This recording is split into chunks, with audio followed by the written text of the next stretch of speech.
পূর্ব বর্ধমানের জামালপুর, আর জামালপুরের ইলশরা গ্রাম, আর ইলশরা গ্রামের ঠিক যেটা দেখাচ্ছি সেটা হচ্ছে প্রাথমিক স্বাস্থ্যকেন্দ্র। একটু প্রাথমিক স্বাস্থ্যকেন্দ্রটা একটু ছবিটা দেখায়। প্রাথমিক স্বাস্থ্যকেন্দ্রের বেহাল দশা। আমি আমার চিত্র সাংবাদিককে বলবো একটু ছবিটা দেখাবার কথা। ঠিক যে জায়গায় দাঁড়িয়ে আছি সেই প্রাথমিক স্বাস্থ্যকেন্দ্রের বাইরের অবস্থা। মদের বোতল, রাত হলেই এখানে কিন্তু অসামাজিক কার্যকলাপ বেড়ে ওঠে। একদম কলকাতা টিভি ক্যামেরায় ছবি ধরা পড়ছে।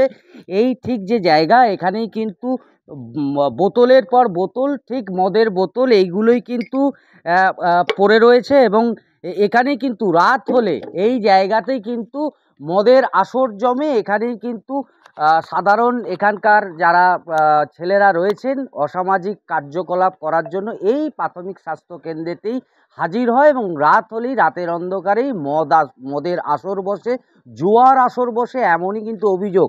আরেকটু ঘরটা দেখাবো। এই যে ঘর, এই ঘরের ভেতরেই কিন্তু মদ গেজার আসরটা কিন্তু জমিয়ে বসে। কেননা পরিষ্কার পরিচ্ছন্ন ঘর, এই ঘরেই কিন্তু রাত হলেই মদের আসর বসছে। আর এই যে মদের চারিদিকেই কিন্তু মদের বোতল পড়ে রয়েছে।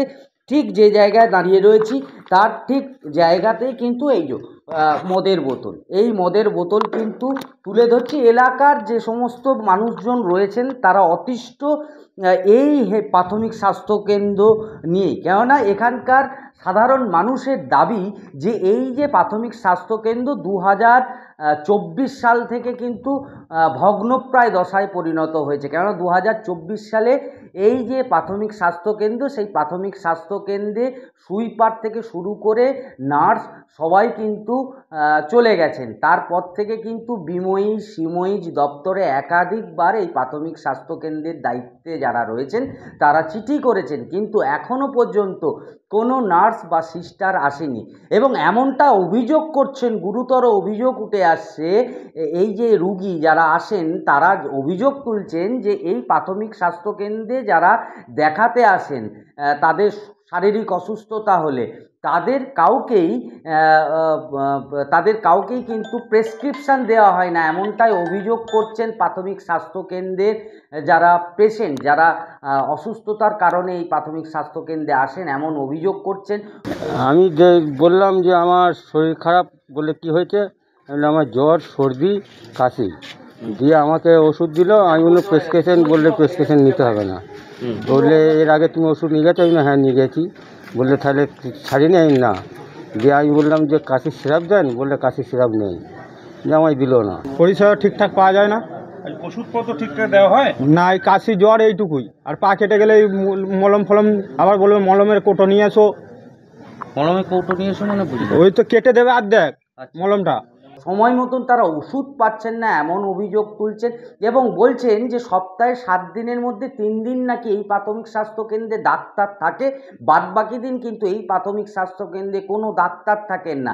এখানে যিনি কম্পাউন্ডার রয়েছেন, যিনি এখানে কাজ করেন, কর্মরত একজন স্টাফ, তিনিই আবার রুগী দেখেন, তিনিই আবার ওষুধ দেন, এমনটাই অভিযোগ তুলছেন এই যারা রুগী দেখাতে আসছেন তারা। এবং পর্যাপ্ত ওষুধ নেই, এমনটাই অভিযোগ। এবং গোটা প্রাথমিক স্বাস্থ্যকেন্দ্র জুড়েই কিন্তু এখন ভগ্নপ্রায় দশা। আমি একটু ভগ্নপ্রায় দশাটা দেখাবো।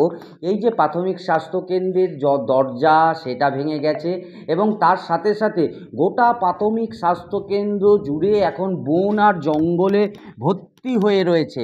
এবং এলাকার মানুষ নাকি বলছেন যে এই যে প্রাথমিক স্বাস্থ্যকেন্দ্র, এই প্রাথমিক ভগ্নপ্রায় স্বাস্থ্যকেন্দ্রের গোটাটাই কিন্তু জঙ্গলে পরিণত হয়েছেন। এখানে যিনি কর্মরত স্টাফ তিনিও বলছেন যে মাঝের মধ্যেই রুগী দেখতে গেলে সেই রুগী দেখার সময়ে কিন্তু হাতের ওপরে সাপ পড়ে যাচ্ছে, এমনই অভিযোগ।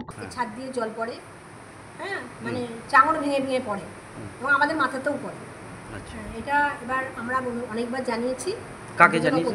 জানিয়েছি, আচ্ছা, হ্যাঁ, জানানো হয়েছে, কিন্তু ওরা আশ্বাস দিয়েছে, এখন অবধি কিছু হয়নি।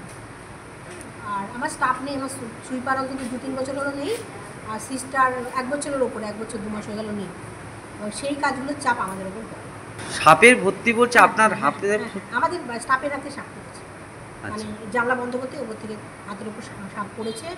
এবং আমরা সবসময় সাপের ভয়ে থাকি, মানে ঘর খুললে আগে খুঁজে নিই কোথাও সাপ আছে কিনা, দেখে নিয়ে তবে ঘরে ঢুকি। মূলত এই যে জরাজীর্ণ প্রাথমিক স্বাস্থ্যকেন্দ্র, এই প্রাথমিক স্বাস্থ্যকেন্দ্রে অনেকেই এখন আসছেন এবং কংগ্রেসের তরফ থেকে কিন্তু এই প্রাথমিক স্বাস্থ্যকেন্দ্রে যারা প্রতিনিধি টিম তারা এসছিলেন এবং আজকে এই প্রাথমিক স্বাস্থ্যকেন্দ্রে যারা কর্মরত স্টাফ রয়েছেন তাদের সাথে কথা বলেছেন এবং আশ্বাস দিচ্ছেন তারা যে উচ্চ আধিকারিকদের জানাবেন এবং আগামী দিনে তারা উচ্চ আধিকারিকদের দপ্তরে ডেপুটেশন দেবেন এবং এই প্রাথমিক স্বাস্থ্যকেন্দ্র যাতে আবার সচল হয় এবং পুনরায় আবার সেই পুনরছন্দে ফিরে আসে, পুনরায় পুরনোভাবে যেন আবার সেই চিকিৎসা চালু করে। আমরা এখানে এসেছি শুধুমাত্র সাধারণ মানুষ যে ন্যূনতম পরিষেবা থেকে বঞ্চিত হচ্ছে সেগুলি যাতে না হয়, এই গ্রামের মানুষের সুচিকিৎসা পায় তার ব্যবস্থা করতে আমরা এখানে এসেছি।